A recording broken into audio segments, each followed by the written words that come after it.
지금 보시는 건 이란의 공격용 드론과 미사일들이 중동의 미군 기지들을 정밀 타격하는 모습입니다. 이란은 어제도 이스라엘을 향해서 미사일 40발을 발사했고 지금 호르무즈 해협도 꽉 잡고 있는데 민간 선박들도 공격하고 있는 모습입니다. 미국과 이스라엘에 대해서 이란이 사실상 결사항전에 나섰다는 관측이 나오고 있는데 지금 이 보복전을 주도하고 있는 건 이란의 정부군이 아닌 바로 이슬람 혁명수비대라는 군 조직입니다. 혁명수비대는 수십 년간 구축해왔던 지하 미사일 기지를 최근에 공개하면서 아직 가장 강력한 미사일은 꺼내지도 않았다며 강한 저항 의지를 보여주고 있습니다. از پیشرفته‌ترین امکانات امروز برخورداریم. اول جنگ هرچی ته انبار داریم میزنیم. اما در ادامه قوی‌ترین موشک‌هامون رو خواهیم زد.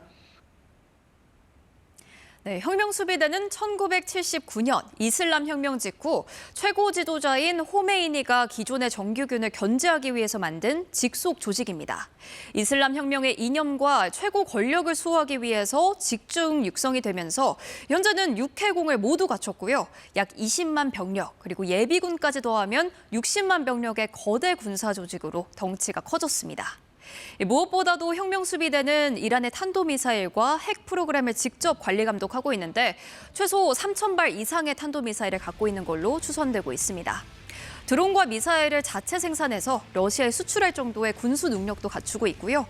그렇기 때문에 전력과 영향력 모두 정규군을 압도한다는 평가가 나오고 있습니다.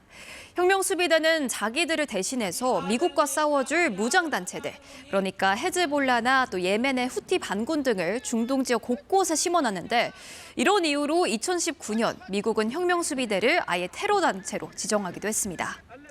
헤즈볼라는 이번에 실제로 이스라엘을 향해서 대규모 미사일과 드론 공격을 퍼부으면서 공식 참전을 선언했는데 군사만이 지금 아닙니다. 혁명수비대는 거대 건설사를 운영해서 이란의 도로와 항만 그리고 석유 산업을 장악해 막강한 경제 권력도 누리고 있습니다.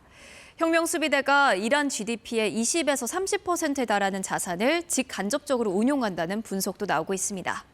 다시 말해서 정권 유지를 통해서 막대한 경제적인 기득권을 지켜나가고 있다는 겁니다. 그렇다면 이들이 절대 충성하던 하메네이가 사망한 지금 이 혁명수비대는 과연 흔들릴까요? 전문가들은 내부 분열이 일어날 가능성은 아직까지는 낮은 걸로 보고 있습니다. 월스트리트 저널은 혁명수비대가 머리를 잘라도 몸이 움직이는 것처럼 수십 년간 모자이크 방어 계획을 수립해뒀다는 분석을 제시했습니다. 지휘 계통이 끊겨도 각 부대 지휘관이 독자적으로 판단하고 작전할 수 있다는 구조라는 겁니다. 그리고 또 하나, 혁명수비대의 힘은 이념적인 결속에서 나옵니다. 최고 지도자의 죽음을 순교로 승화시켜서 내부의 반정부 여론을 상당 부분 외부의 적으로 돌리는 데 성공했는데 이게 단순 영토 싸움이 아니라 전쟁을 성전으로 끌고 가겠다는 전략입니다. 혁명수비대는 이란 내 최고 강경파로 최근에 이란 전역을 휩쓸었던 반정부 시위대를 상대로 이른바 피해 진압을 주도하기도 했습니다. 하메네이 후계자로 역시 강경파인 그의 아들 모지타바를 낙점한 것도 혁명수비대인 것으로 알려지고 있는데요. 강경파가 정권을 잡게 된다는 얘기인데 친미 정권이 들어서길 바라고 있는 트럼프의 바람과는 좀 다른 양상이 전개될 수 있다는 뜻입니다. 이란 정권 내부에서 대규모 이탈이 발생해야 트럼프가 원하는 체제 전복도 가능한데 그럴 가능성은 아직까진 적어 보인다는 게 지금 현지 언론들의 대체적인 관측입니다. 호르무즈 해협을 지나던 유조선에서 검은 연기가 뿜어져 나옵니다. 이란 혁명수비대 공격을 받은 겁니다. 미국과 이스라엘 공격에 맞서 이란은 에너지 수송로를 틀어막았습니다. From now on, all navigating through the Strait of Hormuz is forbidden. 이란 혁명수비대는 유조선 10척 이상이 자신들 공격으로 불에 탔다고 주장하기도 했습니다. 평소 유조선 수십 척이 오가던 해협은 사실상 텅 빈 상태. We knew that going in would be a factor, and so we have a program in place that will begin to be implemented. 이에 대해 트럼프 대통령은 SNS에 올린 글에서 필요한 경우 미 해군이 가능한 한 빨리 해협을 통과하는 유조선 호위를 시작하겠다 밝혔습니다. 군사력을 동원해서라도 에너지 수송로를 확보해 11월 중간선거에서 유가가 발목을 잡는 걸 막겠다는 취지로 풀이됩니다. 해협 봉쇄로 인한 동맹국들의 불만도 트럼프로선 부담입니다. As a reaction to this event, the prices for gas around the world, but namely in Asia and in Europe, have been spiking. 국제 유가가 3거래일 연속 상승한 가운데 해협 봉쇄 사태가 장기화하면 유가는 배럴당 $100를 넘을 수 있다는 전망도 나옵니다. KBS 뉴스 김지숙입니다. 드론 수백 대가 마치 출격을 기다리듯 줄지어 정렬돼 있습니다. 발사대 차량에 넉 대씩 탑재된 미사일도 보입니다. 이란 혁명 수비대가 공개한 지하 무기 터널입니다. 삼각형 모양의 날개가 달린 드론은 자폭형 무인기 샤헤드 136으로 추정됩니다. 이번 전쟁에서 이란의 핵심 공격 수단입니다. 비밀 무기고를 대대적으로 공개한 건 전력을 과시하기 위한 의도로 풀이됩니다. 이란의 지상군 병력 규모는 국방군과 혁명수비대 등 상비군만 약 61만 명입니다. 예비군까지 포함하면 120만 명으로 중동 지역 내 단일 국가로는 최대 수준입니다. 이스라엘이 공중전에선 압도적 우위에 있지만 전차를 동원한 지상전에선 열세일 수 있다는 평가가 나오는 이유입니다.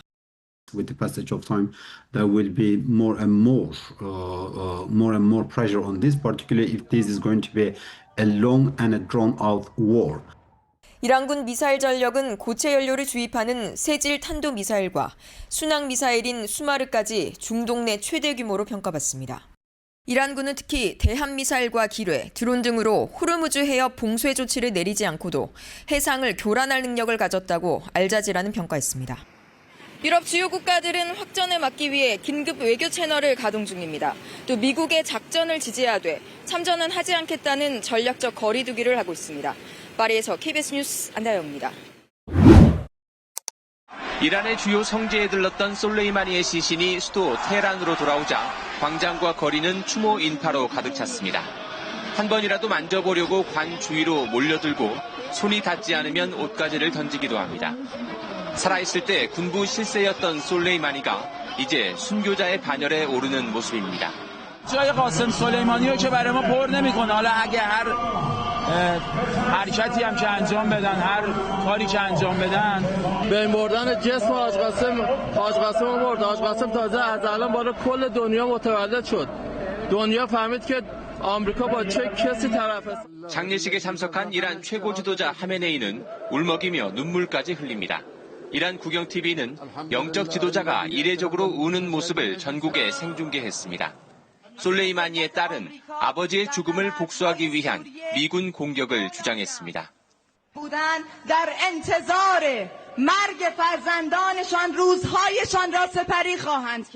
미국이 의도와는 달리 강력한 반미의 구심점을 이란에 부여했다는 평가가 나옵니다. 한편 어제 이란이 사실상 핵합의 탈퇴를 선언한 것과 관련해 국제원자력기구 IAEA는 사찰단이 이란에서 검증과 사찰을 지속하고 있으며 이란 정부가 계속해서 IAEA와 협력하겠다고 한 점을 주목하고 있다고 밝혔습니다. 두바이에서 KBS 뉴스 박석호입니다. 이른 새벽 이라크 바그다드 공항에서 은밀하게 이동하던 차량들이 미군의 기습 공격을 받았습니다. 이 차량들에는 이란 군부 실세인 솔레이마니와 이라크 시아파 민병대 부사령관 알 무한디스가 타고 있었습니다. 미군이 이들의 이동 경로를 미리 파악하고 공격을 감행했다는 분석이 나옵니다. سردار سرافراز اسلام حاج قاسم سلیمانی پس از عمری مجاهدت بامداد امروز در حمله بالگردهای آمریکا در فرودگاه بغداد به شهادت رسید. 솔레이마니는 무려 20년 동안 이란 혁명수비대 정예부대인 쿠두스군 사령관을 맡아온 인물입니다. 쿠두스군은 이라크와 시리아, 레바논 등에서 친이란 무장 조직을 지원하며 미국과 이스라엘에 대한 군사작전을 벌여왔습니다. 따라서 솔레이마니 사령관은 이란 대미 항전의 핵심으로 평가됩니다.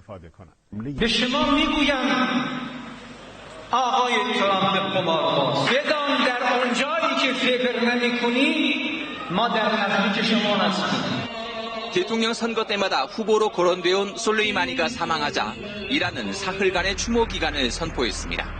그리고 즉각 최고 지도자 하메네이 명의의 성명을 통해 보복을 천명했습니다. متوقف و بسته نخواهد شد ولی انتقام سختی در انتظار جنایتکارانی است که دست پلید خود را به خون او و دیگر شهدای حادثه دیشب آلودند.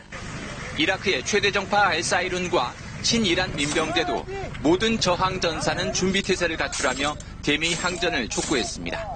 이란은 물론 이라크와 시리아, 레바논 등의 친이란 정권들이 미국과 이스라엘을 향해 보복에 나설 것이란 전망이 나오고 있습니다.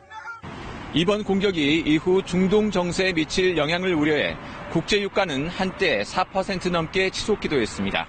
두바이에서 KBS 뉴스 박석호입니다.